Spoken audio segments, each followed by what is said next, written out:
Delhi master plan, जी हाँ, Delhi master plan के 3 बड़े स्तंभ। सबसे पहले लैंड पूलिंग, और फिर एग्जिस्टिंग जो दिल्ली है उसका रीडेवलपमेंट, और तीसरा ग्रीन बेल्ट डेवलपमेंट। तो ये 3 बड़े स्तंभ में आज मैं एक महत्वपूर्ण स्तंभ की बात कर रहा हूं, वो है लैंड पूलिंग। लैंड पूलिंग किस तरह से दिल्ली के अंदर एक बड़ी सप्लाई, हाउसिंग सप्लाई लेकर आ रही है, आज हम उसके ऊपर बात करेंगे। और इस इनिशिएटिव पे जो सभी विलेजेस, 95 विलेजेस हैं, इनकी लैंड को अर्बन किया गया और इन्हीं में ये लैंड पूलिंग आ रही है। तो इस इनिशिएटिव को, चूंकि हर सेक्टर में 70% कंटीजियस लैंड होना मैंडेटरी होता है, तभी वो सेक्टर पूल के लिए जाता है। तो इस एफर्ट्स पे कई ऐसे बड़े लोग हैं जिन्होंने इसमें एफर्ट्स किए और एक जुनून की तरह इसमें काम किया कि हम अपने सेक्टर को या अपने आसपास के एरिया को या अपने रीजन को किस तरह से 70% लैंड तक लेकर आए। और ये सेक्टर अब रेजिडेंशियल जोन का जो सेक्टर है वो किसी तरह हाउसिंग सप्लाई जो दिल्ली में जो सबसे बड़ी ज़रूरत है उसको फुलफिल कर पाए। तो उसमें मेरे साथ बहुत सारे ऐसे लोग हैं जिनको मैं आज मिलवाना चाहता हूं और उनके संघर्ष में क्या क्या रहा और किस तरह से ये पॉलिसी अब आम जनता के भी काम आ सकती है, इसको डिटेल में आपको बताऊंगा। मैं प्रदीप मिश्रा और मेरे साथ हैं मैं विजय कुमार शर्मा, सेक्रेटरी IOC और OWS। हम अपने प्रॉपर्टी मिशन शो में आपका स्वागत कर रहे हैं। आज सबसे पहले मैं बात करूंगा मिस्टर हरिकृष्ण यादव जी। सर, थोड़ा सा अपने बारे में बताएं। मैं हरिकृष्ण यादव, एल जोन किसान यूनियन उपाध्यक्ष, और जहाँ तक सेक्टर 40 का हमारा विकास से संबंधित 70% करने का लक्ष्य था, उसको हमने हमारे गांव के किसानों ने बड़ा सहयोग किया, दिल्ली विकास प्राधिकरण के अधिकारियों ने बड़ा सहयोग किया, और हमारे साथ जो समर्थ किसान बैठे हुए हैं, दिल्ली का किसान समर्थ है, इनमें सभी का योगदान रहा है। तो जाके जिस वजह से हम आगे बढ़ चुके हैं और बढ़ते रहेंगे।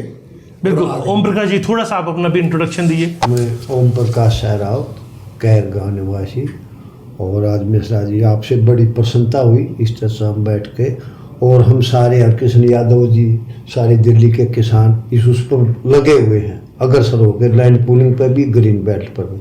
मंत्री जी से भी हमारी मीटिंग हुई है और हो रही है। मैं एक एक करके उन सब पे भी आऊंगा, अभी सिर्फ मैंने इंट्रोडक्शन के लिए बोला। बहुत सारी चीजें हैं जो सबको जाननी है। भगवान जी। मैं भगवान दास, विलेज असालतपुर, फार्मर का काम करता हूँ। IOCL से 2018 से जुड़ा हुआ हूँ। लोगों का जो एक समाज सेवा का ध्येय दिया सम्मान्य गुरुजी BK शर्मा जी ने, भाई ने जो गाइडलाइन दी, उसमें करके लोगों के साथ में चलते हैं, उसको पूलिंग के बारे में समझाया घर घर जाके। बस ये सब है। अभी भगवान दास जी ने बताया, हमारे हरकृष्ण यादव जी, और उसके बाद रिटायर करने के बाद इन्होंने समाज सेवा की तरह अपने सेक्टर को जो है उठाया कि मैं इसमें अपनी सेवा देता हूँ और इस सेक्टर को कामयाब करता हूँ। और उस ज़माने से तकरीबन 10 साल से ये सारे लोग मिलके लगातार किसानों को अवेयर करते हुए, DDA से बात करते हुए, और जो भी समस्याएं हैं उसको दूर करते हुए, धीरे धीरे बढ़ते हुए आज इस मुकाम तक पहुँचे हैं कि इनका सेक्टर 40 जो है एक कामयाबी के मंजिल तक पहुँचने ही वाला है।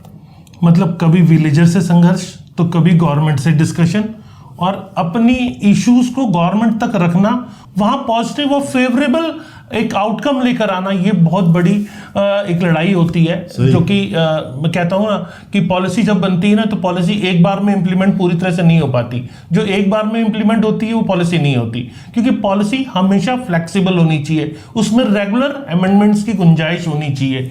और ये रिस्पॉन्सिव गवर्नमेंट ही कर पाती है, क्योंकि जब पॉलिसी में रेगुलर अमेंडमेंट्स होते हैं और करंट सिचुएशन के हिसाब से उसको बनाया जाता है, तब वो आम लोगों के मतलब की हो पाती है। सबसे पहले हरिकृष्ण जी, मैं आपसे पूछूंगा कि क्या रीजन है लोग लैंड पूलिंग में क्यों नहीं कर रहे थे? ठीक है, आपने एफर्ट्स किए, मैं जान रहा हूं, लेकिन बेसिक रीजन जब तक समझ में नहीं आएगा ना कि इशू क्या है, क्यों इसमें डिले क्यों हो रहा था, लोग लैंड पूलिंग के लिए अप्लाई क्यों नहीं कर रहे थे? इसमें जी लैंड पूलिंग एक नई नीति थी।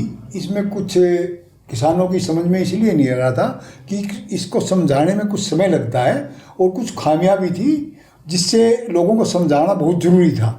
और इस नीति को कुछ गवर्नमेंट की तरफ से भी जो बनाया गया था, वो नई सिस्टम से बनाया गया था, ताकि किसान अपना विकास अपनी ज़मीन पर खुद जो है प्लॉटिंग करके या बिल्डिंग बना करके उसमें जो है PP मॉडल के तहत आगे बढ़े।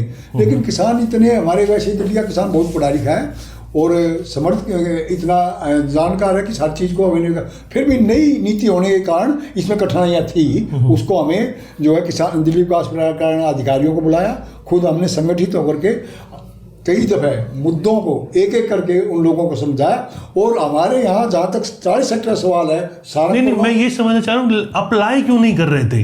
अप्लाई इसलिए नहीं कर रहे थे कि उनकी जो है ना ये 40-60 का जो रेशो है वो समझ नहीं पा रहा था। कभी तुम्हारी ज़मीन को छीन लेना या उसको हमारे नाम से ट्रांसफर नहीं हो जाए, ऐसा नहीं है। इसमें नीतिगत जो फैसले हैं वो सब अधिकार किसान के पास ही है। जब तक डेवलपमेंट लास्ट स्टेज तक भी रहेगा तब भी ज़मीन का टाइटल रिमेन टू फार्मर्स, ज़मींदार के पास ही रहेगा, कहीं नहीं होगा। इसलिए इसमें सबसे बड़ी कठिनाई समझाने में यही आ रही थी लोगों को। अभी डीडीए कभी हमारी ज़मीन को खा जाए, बिल्डर खा जाए, जो है लोगों के दिमाग में ऐसा माना गया कि वो समझने में थोड़ा समय लगा, लेकिन समझ चुके। मतलब जो पॉलिसी है वो ये है कि लैंड आपकी जब आप डीडीए को सबमिट करते हैं, डीडीए पोर्टल में जो लैंड पूलिंग के लिए स्पेशल बनाया गया है, तो डीडीए आपको डेवलप्ड लैंड का शेयर देती है। तो वहाँ कुछ कन्फ्यूजन्स जो लोगों के अंदर थी, जो बहुत ज़्यादा क्लैरिटी नहीं आ रही थी, इसीलिए भी लोगों का हिचकना ज़रूरी था कि हम आज अगर लैंड दे दें और कल को पता नहीं क्या हो, क्या गवर्नमेंट हम पे नई चीज़ इम्पोज कर दे, क्या हमसे और मांग ले, और क्या वो लैंड हमारी रहेगी नहीं रहेगी। ये सब बहुत सारे क्वेश्चंस थे जो लोगों के माइंड में थे, जो लोगों को रोक रहे थे कि हमें शायद नई चीज़ है, जब तक ग्राउंड पे ना आ जाए तब तक ना करें। लेकिन बहुत सारे लोगों ने इस पे एफर्ट्स किए, और या लोगों ने अपने अंदर भी सेल्फ रियलाइज किया कि हमें इसे करना चाहिए, तो इसीलिए भी वो कदम आगे बढ़ा। अब शर्मा जी, मेरा आपसे के बारे में आपने कहा, करेक्ट, मैं शर्मा जी यही आपसे पूछना चाह रहा हूँ कि आपको क्या लगता है कि लैंड अगर लैंड ओनर ने जमा कर दी तो इसका मतलब लैंड चली जाएगी, क्या उसे वापस नहीं मिलेगी? इसको आप बताएं थोड़ा। आपने मिश्रा जी ने सबसे पहले जो कहा था क्लैरिटी, ये क्लैरिटी ही सबसे बड़ा हर्डल था। किसानों को ये पता नहीं था कि पोर्टल में डालने के बाद होगा क्या, इसके आगे क्या। बल्कि कई किसानों को तो समझ में ये आ रही थी कि हम जमीन को पोर्टल में रजिस्टर कर देंगे तो हमारे जमीन का हक हमसे छीन गया। हमने इस बारे में स्पष्ट रूप से डीडीए में जाके बात किया कि भाई सबके सामने बताओ कि ये क्या है। डीडीए के डायरेक्टर लैंड पूलिंग ने स्पष्ट रूप से कहा कि भाई ये ज़मीन का मालिकाना हक आपका हमेशा ही बरकरार रहेगा, इससे पोर्टल में डालने से आपके ज़मीन का मालिकाना हक कहीं नहीं जा रहा। इतना ही नहीं, पोर्टल में लगातार इसके आगे जो प्रोसेस चलता रहेगा जब तक कि इसका CLU चेंज नहीं हो जाता, लेआउट प्लान अप्रूव नहीं हो जाता और एग्रीमेंट कंसोर्टियम का आप दोनों के बीच नहीं होता, उसके पहले आप जब चाहो पोर्टल से ज़मीन को निकाल सकते हो। आपके ज़मीन का मालिकाना हक आपके पास बरकरार है। ये बातें जब किसानों को समझ में आई तो उसका तो फायदा हुआ।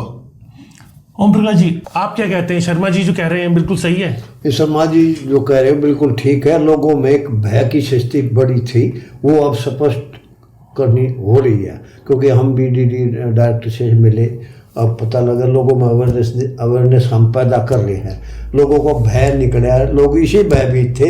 अब जब तो ये जो मास्टर प्लान जब तो इसका नोटिफिकेशन हो जाए, हमें सारी क्लैरिटी आ जाए, तो हम इस पर फिर दिल्ली का विकास बड़ी उस पर दौड़ेगी, दिल्ली दौड़ेगी, विकास बहुत अच्छा होगा। मेन बात मास्टर प्लान की इंतजार करे पूरे दिल्ली वासी, पूरा दिल्ली वासी मास्टर प्लान की इंतजार में बैठा है। अब ये मास्टर प्लान लागू हो जाए तो दिल्ली का विकास बड़े अच्छे ढंग से होगा। शर्मा जी, 2021 मास्टर प्लान में क्या क्या मेन इश्यूज हैं जिनके कारण ये शायद कहीं इम्प्लीमेंटेशन में दिक्कत थी? क्या वो सारे के सारे 2041 मास्टर प्लान में ही कवर हो रहे हैं, या इसमें ऐसे बहुत सारे चेंजेस अब आप देख रहे हैं? ये जो इशूज थे, सबसे पहले मैं उसकी चर्चा करूंगा। मास्टर प्लान 2021 में जो 3-4 मेन इशू थे, वो सबसे पहला इशू तो 70% कंटिन्यूअस लैंड का था। भाई कंटिन्यूअस लैंड होगा तभी बात आगे बढ़ेगी। तो वो इशू हम लोगों ने रखा है डीडीए के सामने और उसका कुछ रिजल्ट भी आया। हालांकि अभी मास्टर प्लान 2041 नहीं आया है, मगर ये बातें होने लगी। दूसरा इशू जो था उसका सबसे इम्पोर्टेंट किसानों का कि भाई EDC IDC चार्ज किस तरह लगा रहे हो और हम कहाँ से ला के देंगे। तो इसको भी उन्होंने कहा कि चलो EDC IDC चार्ज को हम आगे देखेंगे। अभी हरकिशन जी ज़्यादा अच्छे से बता देंगे इसके बारे में कि उन्होंने इनको क्या कहा है, मगर हमारे को भी उसने कहा है कि इसको जो भी हो सकता है उसको हम आगे करेंगे, इसको लेके कोई हर्डल नहीं है।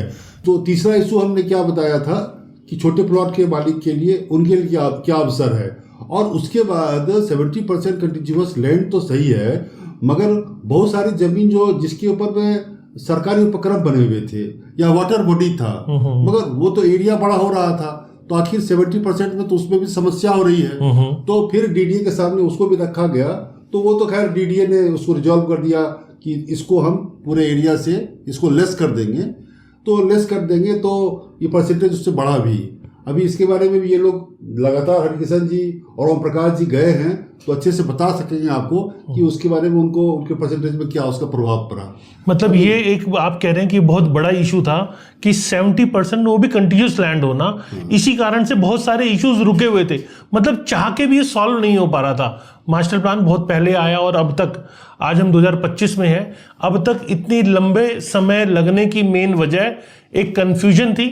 ऐसे छोटे छोटे बहुत इश्यूज थे जो शर्मा जी ने भी मैं बताया। चाहता हूं कि हरिकिशन जी इसके बारे में डिटेल में बताएं। हरिकृष्ण जी, मेरा आपसे सवाल कि क्या क्या अमेंडमेंट्स इसमें ऑलरेडी हो चुके हैं? 2021 मास्टर प्लान की बात कर रहा हूं, 2041 अभी नहीं आया है, मैं 41 पे नहीं बात कर रहा हूं, लेकिन आज हम जमीनी हकीकत की बात करें, ऐसे कौन कौन से अमेंडमेंट्स जो लैंड पूलिंग पॉलिसी को इंप्लीमेंट करने के लिए, ग्राउंड पे, धरातल पे लाने के लिए और इवन प्रोजेक्ट के एग्जीक्यूशन तक पे लाने के लिए ऐसे अमेंडमेंट्स हुए हैं जो हमें जानना जरूरी है?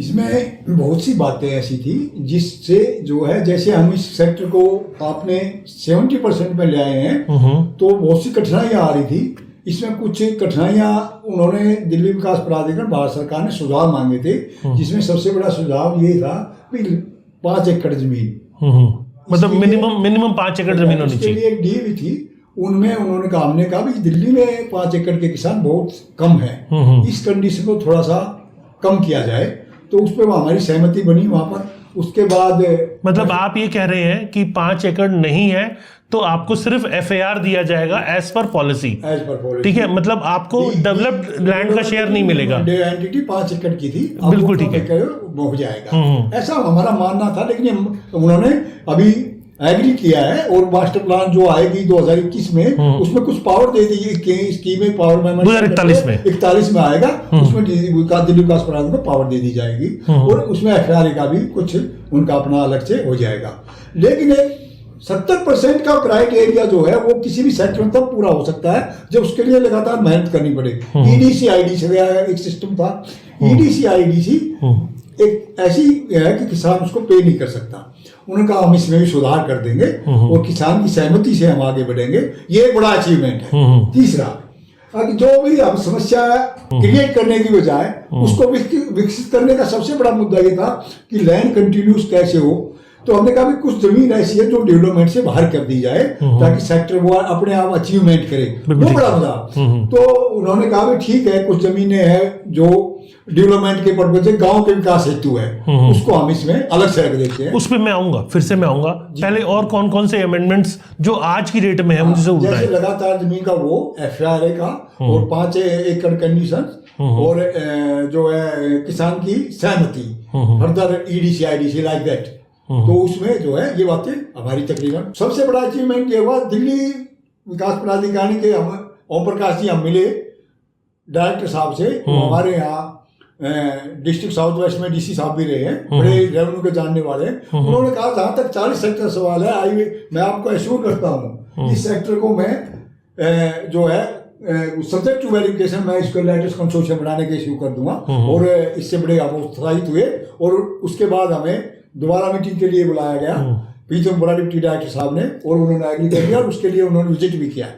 उस विजिट के लोगों में एक उत्साहता बढ़ी है और ये उनके लिए हमें बड़ा जो है सहयोग मिला दिल्ली विकास प्राधिकरण की तरफ। ये तो उत्साह का विषय है ही। ओम प्रकाश जी, ये बताइए कि ये सब करने में मोटिवेशन क्या है आपका? मतलब ठीक है, आपकी अपनी लैंड है, आपका तो एक लैंड का हिस्सा ही है। किस मोटिवेशन के तहत आपको लगता है कि पूरा का पूरा सेक्टर लैंड पूलिंग के लिए जाए? आपके किस मोटिवेशन के पीछे आपने काम किया? उसमें ये है, एक तो जिन जमीनों के हमारे किसानों के रेट बढ़े हैं, किसान उससे उत्साहित है, डेवलपमेंट होगी, किसानों के रेट बढ़ेंगे, तो उससे एक रेट बढ़ रहे हैं जी, किसानों के जमीनों के रेट बढ़ रहे हैं, किसान इससे खुश है।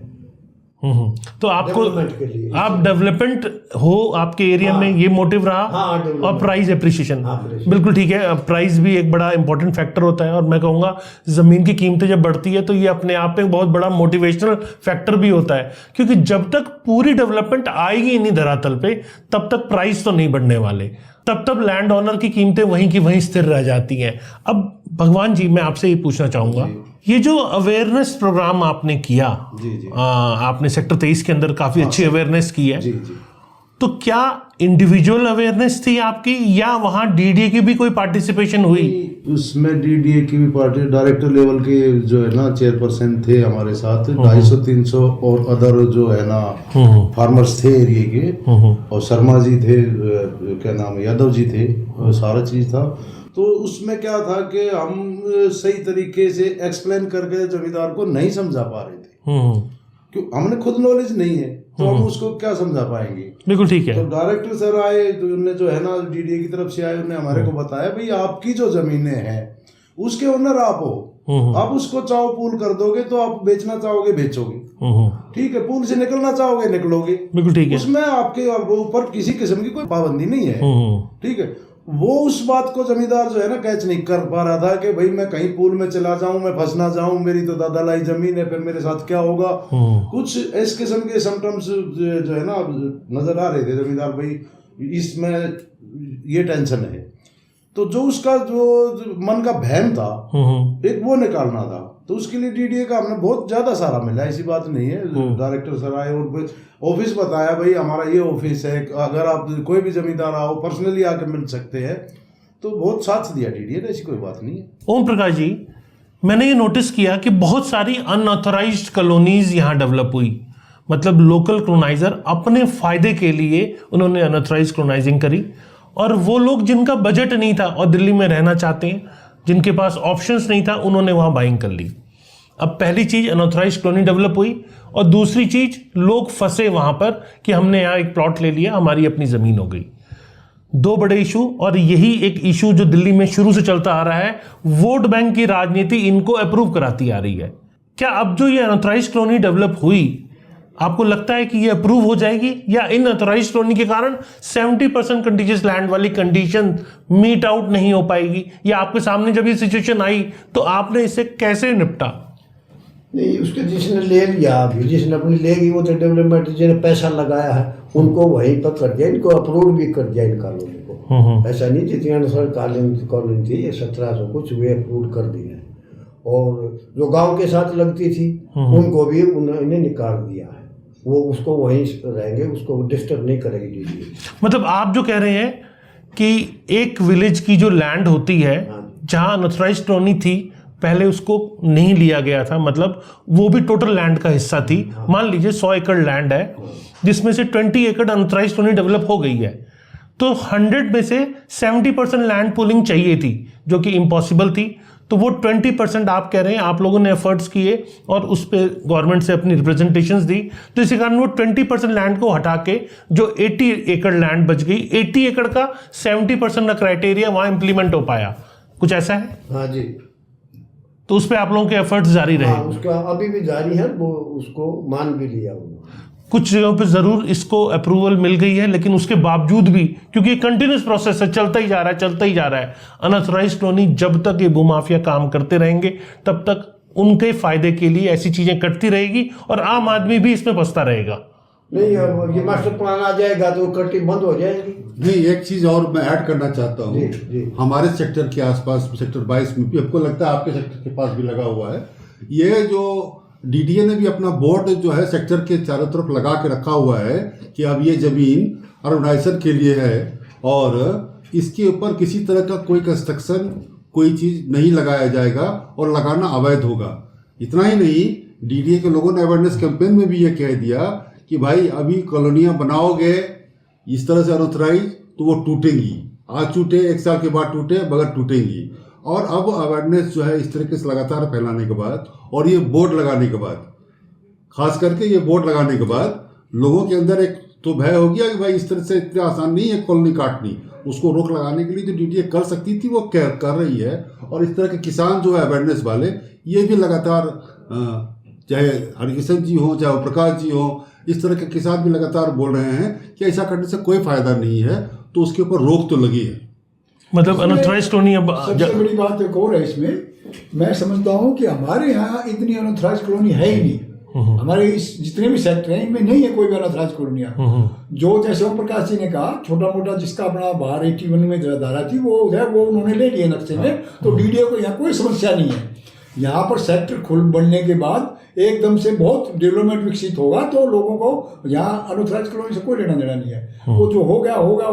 हमें किसान तो अपनी जो एक विकसित जो बात सेक्टर की बात है वो उसमें एग्री है तकरीबन 70%। मतलब वो जो ऑलरेडी पार्ट एक्सक्लूडेड है, जो कॉलोनी डेवलप हो चुकी है, तो वो अब 70% में हर्डल नहीं बची है। हाँ, हर्डल नहीं बची है, कोई हर्डल नहीं बची है, कोई हर्डल नहीं बची है। That is another issue for unauthorised colony living earlier. पहले की बातें हैं, ये बात तो हमारे सही यहाँ है। या हमारे क्षेत्र में ऐसा कुछ नहीं है जो अनऑथराइज्ड कॉलोनियाँ हो वो कोई करे, ऐसा कुछ नहीं है गाँव में नहीं है। शर्मा जी, आप बताइए कि क्या जो अभी की स्टेज है, जिस हिसाब से अमेंडमेंट्स आए, या आम लैंड ऑनर के लिए, फार्मर के लिए, या किसी के लिए भी जो वो एंटिटी, चाहे वो डेवलपर एंटिटी क्यों ना हो, तो उसके लिए वो सारी इम्प्लीमेंटेशंस अभी सफिशिएंट है, या 2041 का मास्टर प्लान ही ज़रूरी है, तभी ग्राउंड पे चीज़ें हो पाएंगी?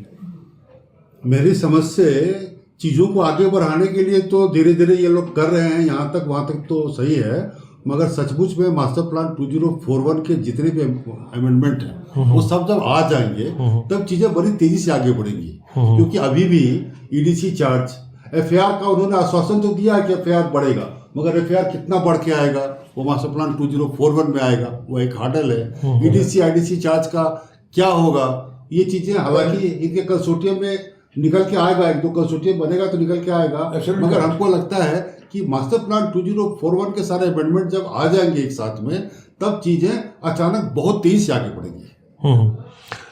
एक चीज़ और बताइए, क्या ये म्यूटेशन का इशू अभी भी एक बड़ा इशू है, या ये रिजॉल्व हो चुका है? क्योंकि अभी भी बहुत सारी म्यूटेशंस नहीं हुई है। जहाँ ब्लड रिलेशन है वहाँ तो म्यूटेशन गवर्नमेंट ने कर दी, लेकिन अभी भी अगर सेल परचेज हुई है तो नए ऑनर के नाम म्यूटेशन नहीं हुआ है, अभी भी इशू बचा हुआ है। नहीं, डायरेक्टर लैंड पूलिंग ने हमारे को तो स्पष्ट रूप से कहा है कि डीडीए के पोर्टल में या इस फॉर्मलाइजेशन के लिए जो भी काम करना है उसमें म्यूटेशन कोई हर्डल नहीं है। अगर आपने ज़मीन खरीदी है, रजिस्ट्री आपके नाम पे है, तो आप पोर्टल में रजिस्टर कर दो। म्यूटेशन के पेपर को लेके डीडीए या उसका पोर्टल कोई हिंडरेंस नहीं कर रहा है। लेकिन अब भाई का जो म्यूटेशंस का इशू है वो तो अपनी जगह पे है और उसको फॉलो किया जा रहा है। आई डोंट नो कि इसको, लेकिन डीडीए के ऑर्गेनाइजेशन में पोर्टल में म्यूटेशन इज नॉट इशू। मतलब अगर आपके पास रजिस्ट्री है तो भी आप डीडीए में अप्लाई कर सकते हैं। कोई बड़ा इशू नहीं है। जो म्यूटेशन का इशू बता रहे हैं आप, अगर चाहो तो उसमें दूसरे ओनर को भी बेचना चाहो तो भी उसकी परमिशन है, म्यूटेशन इशू नहीं रखेगा। ठीक। और दूसरा सर ने बताया क्या नाम है, इसमें पूलिंग में जाना चाहो तो वो भी कोई बड़ा इशू नहीं है। ये तो दिल्ली गवर्नमेंट का पहले से ही करीब 1.5-2 साल से आ रखा है। अच्छा। हाँ, कि आप जो है ना इसका रजिस्ट्रेशन कराओ, म्यूटेशन कोई इशू बड़ा नहीं है। Mutation is not issue. आप दोबारा सेल करना चाहोगे तो उस रजिस्ट्रेशन के ऊपर ही बेच सकते हैं, म्यूटेशन कोई इशू नहीं। अच्छा हरिकृष्ण जी, मेरे को अब आप एक बात बताइए कि क्या 70% के बाद आपको स्टेप्स फॉलो करने हैं जिससे आप अपने डेवलप्ड लैंड का शेयर ले पाएं और कहीं तक अपने प्रोजेक्ट के एग्जीक्यूशन तक के स्टेप्स बताएं आप? बहुत बढ़िया क्वेश्चन आपने रेज किया, बहुत अच्छा प्रश्न है ये। हमारे अभी जो है हमारे पास कंसोर्शियम लेटर आएंगे, उसमें जो डी होगी वो साथ बैठेंगे, डेवलपर एंटिटी जिसे कहते हैं, विकसित जो है ऐसे जिसे कंसोलिडेशन होती थी हमारी चकबंदी, लाइक दैट चकबंदी, उसमें फ्री ऑफ हैंड्स है। बिल्कुल ठीक है। उसके बाद जैसे हमारे पास सब कंसोर्शियम को हम कहेंगे भी आप बैठिए, और जो डी है वो उनसे सहमति होगी, सहमति से बाद हम उसको डीडीए को भेजेंगे, डीडीए उसको अप्रूव करेगा, उसके बाद नक्शा बनेगा, हम आर्किटेक्चर रखेंगे, और आर्किटेक्चर भी ऐसा हो सभी की जमीन रोड पर आए, जैसे चंडीगढ़ है, तो इस तरह का एक है, तभी वो जो है आगे बढ़ पाएगा। आगे बढ़ रहा है ऐसे, और 8B में तो ऐसा हो चुका है कि उनको पीएनडी मिलने वाला है। अभी नोटिस भी सर्व किया था कि जिनको लैंड नहीं दिए हैं उनको अब नए पॉलिसी के हिसाब से या नए अमेंडमेंट के हिसाब से कम लैंड दी जाएगी। इसके लिए भी लोग वो एक अलग इशू है, वो उसमें किसान जो है किसान की जो एक सहमति है वो अनिवार्य होती है, क्योंकि ये किसी में थोपी नहीं जा रही है स्कीम। तो उनको समझा दिया गया, वो भी उन्होंने कर दिया, ऐसा हुआ नहीं है। उन्होंने 30% जैसे लैंड एक्विजिशन एक्ट के तहत 70% है, ऐसे इस पॉलिसी में 70% रखा गया है। ठीक है। 30% है वो ऑटोमेटिकली विल बी कवर। बिल्कुल ठीक ये है। ऐसा है, लेकिन फिर भी ये अपॉर्चुनिटी दी गई है। अभी आप जो 30% है वो भी आ जाए अपनी सहमति तो अच्छा है। ये बात देनी है किसी में थोपी नहीं जा रही है। बिल्कुल ठीक है। लेकिन ये एक अच्छी पॉलिसी है, नई पॉलिसी थी, कठिनाई आती है, संशोधन होते रहेंगे और विकास होगा। और विकास इस हमें तो मुद्दा ये किसानों का जो है, जमीन जो है वो NCR है। मेरा जो सेक्टर गुड़गांव से 5 किलोमीटर है, वहाँ 50 करोड़ पर एकड़, मेरी जो है 4 करोड़ पर एकड़। तो कैसे अभी कंपेरिजन, हम दिल्ली में है, वो NCR में है, तो वहां पर डेवलपमेंट हुआ तभी तो होगा ना वहाँ। बिल्कुल ठीक है, बिल्कुल ठीक कहा आपने। अगर डेवलपमेंट हम नहीं चाहेंगे तो कैसे रेट बढ़ेंगे? अभी हमें जैसे कंसोर्शियम लेटर यार एकदम जाएंगे रेट, उसके बाद जैसे ही वहां से अप्रूवल आएगी एकदम रेट। फिर ये साउथ का एरिया है, आप जानते अच्छी तरह से, ये तो बिल्कुल एक अच्छी स्थिति में है और चारों तरफ जो है एक प्राइम लोकेशन है और विकसित जहाँ तक है। मुझे लगता है कि ये एल जोन में एक ऐसा सेक्टर आएगा जो है हमारे इन्वेस्टर और जो हमारे बिल्डरशिप सेक्टर्स और किसान समय मिलकर इसको जल्दी। आपके सेक्टर की वैसे लोकेशन बड़ी अच्छी है, शाही रिवर के साथ में अभी कॉरिडोर बनने के बाद भी अभी जस्ट अनाउंस हुई है। और इधर आप देखोगे तो एम्स झज्जर है और इस तरह की जो डेवलपमेंट है और मतलब साउथ वेस्ट दिल्ली के साथ वेल कनेक्टेड, एयरपोर्ट से कनेक्टिविटी और गुड़गांव के पैरेलल में, और जहां पर रेट आज के टाइम पे 20-25 हजार रेट आम हो गए हैं पर स्क्वायर फीट। अपार्टमेंट की बात कर रहा हूं और मैं सुपर एरिया की बात कर रहा हूं, और वहां पर अब नई सप्लाई का स्कोप भी अब नजर आ रहा है। शर्मा जी, मेरा क्वेश्चन आपसे अब, कौन कौन से डॉक्यूमेंट्स की जरूरत पड़ेगी? इन्होंने स्टेजेस तो बता दिए, लेकिन डॉक्यूमेंट्स भी अभी चाहिए। वो क्या डॉक्यूमेंट सेट बने जिससे कि वो चीजें अब ग्राउंड पे आ पाए? जस्ट ग्राउंड पे आने के लिए अभी बहुत डॉक्यूमेंटेशन की जरूरत है।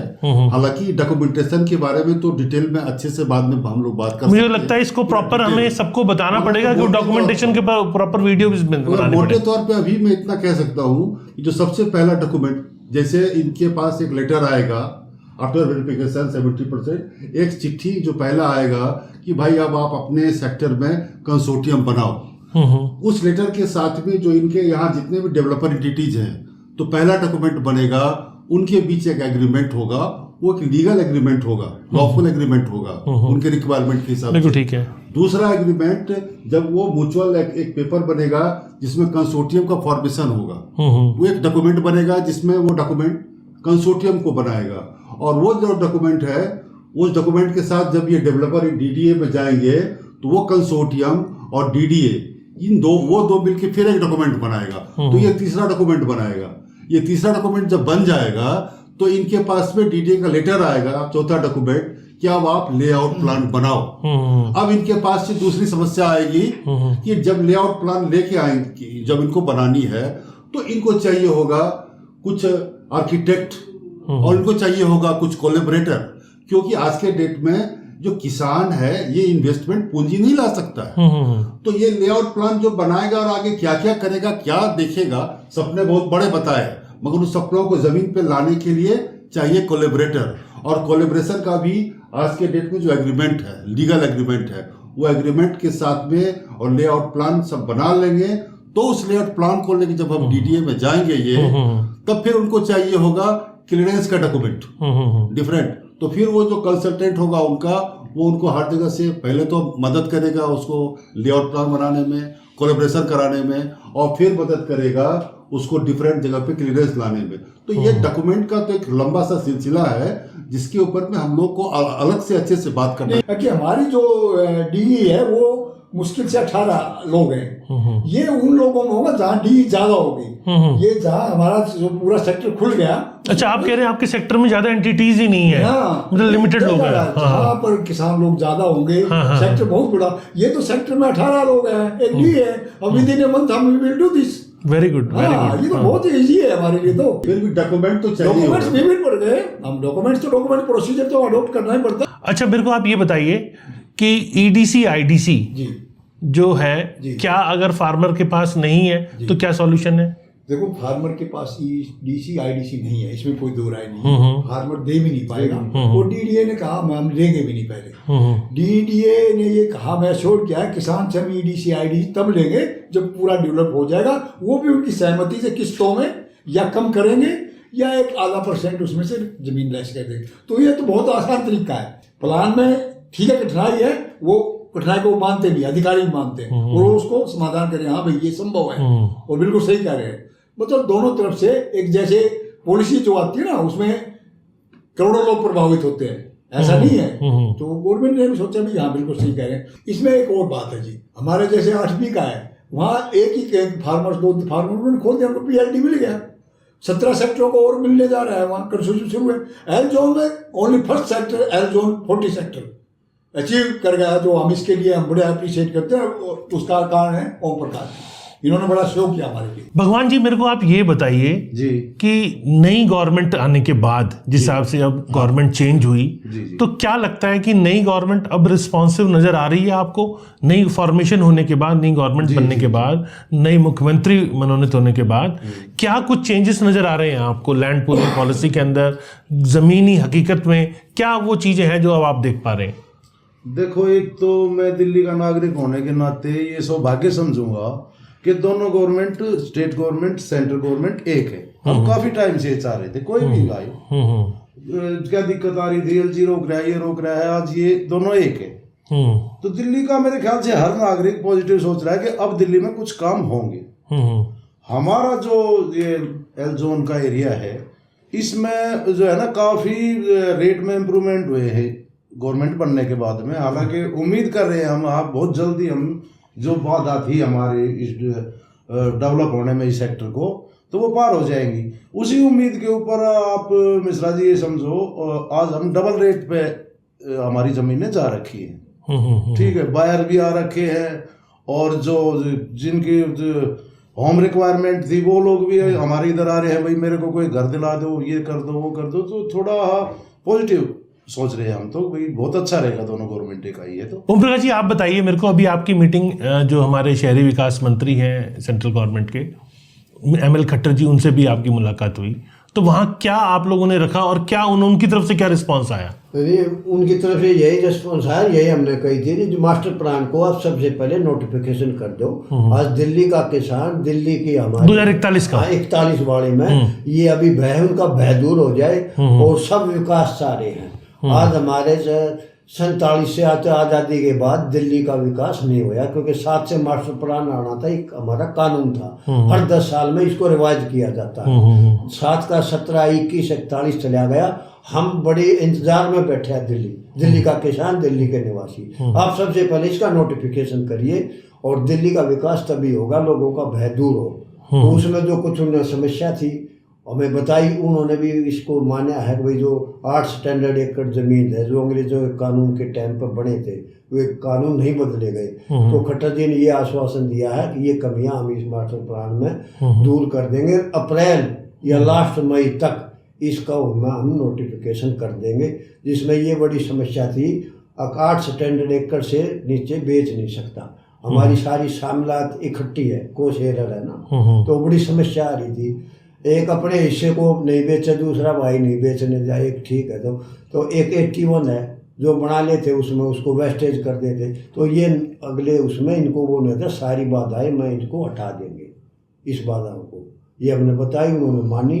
और सबसे मेन तो पहला इशू ये है जी, मास्टर प्लान को ये लागू करें, नोटिफिकेशन कर दें। मास्टर प्लान 2041, हाँ 2041, इसका हम इंतजार करें। इन्होंने वादा किया था अप्रैल का। अच्छा यादव जी, सॉरी मैं पीछे बोल रहा हूँ, क्योंकि यादव जी की भी मीटिंग अभी DDA में रिसेंटली हुई है। कौन कौन अधिकारी थे और वहाँ क्या आउटकम आया? देखिए, उसमें जो है आयुक्त साहब थे, कमिश्नर साहब थे, और डायरेक्टर साहब थे लैंड पूलिंग, और डिप्टी डायरेक्टर लैंड पूलिंग। उन्होंने कहा भी हम जो कार्य कर रहे हैं वो कुछ जैसे जैसे हमारे पास पावर आएगी, जो भी है हम एकदम करते जाएंगे। और जहाँ तक आपके सेक्टर का संबंधित सवाल है, हम एश्योर करें within a week time we will issue some letters, कुछ जारी कर देंगे। मतलब मैं ये मान लूँ, वो जो पहले वाली DDA हुआ करती थी और आज की DDA में फर्क है? हाँ, फर्क है, काफी फर्क है। जो स्टाफ है बहुत अच्छा है आज की तारीख में, जो है जो अधिकारी है, अधिकारी का उन्होंने अच्छी तरह से हमारे ओम प्रकाश जी मेरे साथ थे, वही बैठा है और वहाँ डीडी का रिस्पांस तो अच्छा मिल ना रहा है। बहुत बहुत अच्छा है सर। और मेरे को आप ओम प्रकाश जी जब आपका नाम ले ही रहे हैं तो आप ये बताइए कि क्या सक्सेसफुल मीटिंग मानूं मैं इसको? हाँ बिल्कुल सक्सेसफुल है और अब बड़ी आशा में है और हम भी पूरा कोऑपरेट करेंगे, वो भी कोऑपरेट कर रहे हैं। बस मास्टर प्लान का इंतजार है, नोटिफिकेशन करें।